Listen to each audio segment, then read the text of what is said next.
네, 지난 1985년 9월 19일 멕시코에서 규모 8.0의 대지진이 발생해 수천 명이 목숨을 잃은 적이 있습니다. 그로부터 꼭 32년 만에 또다시 규모 7.1의 강진이 멕시코를 강타했는데요. 이른바 불의 고리에 속해 있는 멕시코. 강진 도미노에 대한 불안감이 커지고 있습니다. 특파원 연결합니다. 이재원 특파원, 멕시코에서 지진이 또 일어났다고요. 자세한 소식 전해주시죠. 네, 현지 시간으로 19일 낮 멕시코에서 규모 7.1의 강력한 지진이 발생했습니다. 건물 전체가 순식간에 폭삭 무너져 내립니다. 강력한 흔들림에 건물 외벽이 떨어져 나가고 시가지를 비추던 카메라가 크게 요동칩니다. 방송하던 앵커는 진동을 느끼자 급히 자리를 뜹니다. 수도 멕시코시티에서 수십 초간 진동이 계속됐고 공포에 질린 시민 수만 명이 거리로 뛰쳐나왔습니다. 거리 곳곳에서 부상자들이 치료를 받고 있고 서로를 부둥켜 안고 울먹이는 시민들로 가득 차면서 도시 전체가 아비규환에 빠졌습니다. Empezó a moverse muy fuerte, los virus empezaron a quebrarse, la gente empezó a salir de sus casas, el edificio este que enfrente se cayó.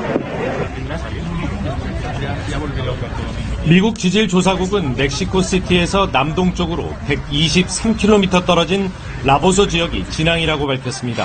진원의 깊이는 51km입니다.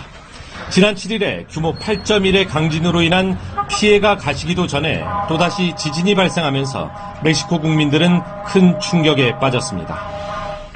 이번 지진으로 인한 사상자가 속출하고 있죠. 현재까지 피해 상황 짚어주시겠습니까? 네, 멕시코시티와 멕시코 중남부 지역에 건물 40여 채가 붕괴된 것으로 전해졌는데요. 현지 시각 오전 6시 30분 현재 240여 명이 숨진 것으로 외신은 전하고 있지만 정확한 피해 현황은 아직 확인되지 않고 있습니다.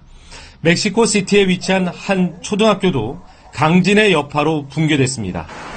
건물의 지붕과 발코니가 완전히 무너지면서 건물 뼈대 일부만 남아있을 뿐입니다. 이 붕괴로 초등학생 21명을 포함해서 최소 25명이 숨졌고요. 적어도 40명에 가까운 아이들과 어른들이 무너진 건물의 잔해 속에서 갇혀 있는 것으로 추정되고 있습니다. Para verificar si ahí está el familiar, pero pues mi familia ya se movió y no tenemos noticia de nuestro familiar.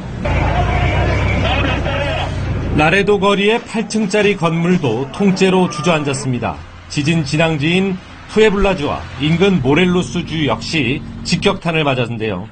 모렐로스주에서는 60% 이상이 전력 공급이 끊겼고 고속도로와 다리, 공항 등 사회 기반 시설도 상당수 파괴됐습니다. 가스 배관이 파손되고 곳곳에선 화재가 발생해서 2차 피해도 우려되고 있습니다. 그런데 지난 7일 있었던 지진 때보다 피해 규모가 더 큽니다. 이유가 뭔가요?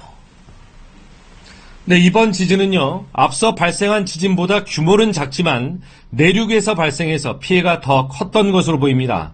특히 지진이 발생한 지점이 인구 밀도가 높은 지역이어서 인명 피해가 더 많았습니다. 또 무너진 고층 건물이 많아서 구조 작업이 진행될수록 사상자 수는 더 늘어날 전망입니다. 게다가 본진 이후 여진이 계속 이어지고 있어서 추가 붕괴 위험까지 제기되는 상황입니다. 멕시코 정부는 멕시코시티의 재난사태를 선포하고 생존자 구조에 총력을 기울이고 있습니다. 우리 교민들의 피해 상황은 어떻습니까? 한인 남성 한 명이 실종됐다는 소식이 있었는데 사망이 확인됐다고요? 그렇습니다. 안타깝게도 실종됐던 40대 한인 남성 한 명은 숨진 것으로 확인됐습니다.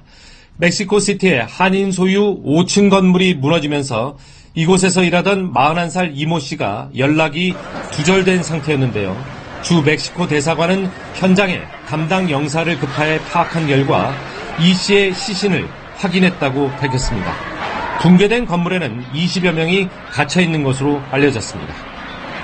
네, 멕시코에 연이어 강진이 발생하면서 이른바 불의 고리 지각 활동에 대한 우려의 목소리가 나오고 있죠. 그렇습니다. 멕시코에 이어서 오늘 뉴질랜드에서도 규모 6.1의 지진이 발생했는데요. 다행히 피해는 보고되지 않았습니다. 뉴질랜드와 멕시코는 지진과 화산 활동이 계속되는 환태평양 조산대에 속하는 지역입니다. 그런데 최근 이 지역에서 지진이 자주 발생하고 있어서 긴장이 고조되고 있습니다. 멕시코의 이번 지진 피해에 대해 주변국으로부터의 위로 메시지도 속속 전달되고 있습니다. 트럼프 미국 대통령과 트루도 캐나다 총리는 멕시코를 도울 준비가 돼 있다고 밝히기도 했습니다. 지금까지 쌍파울루였습니다.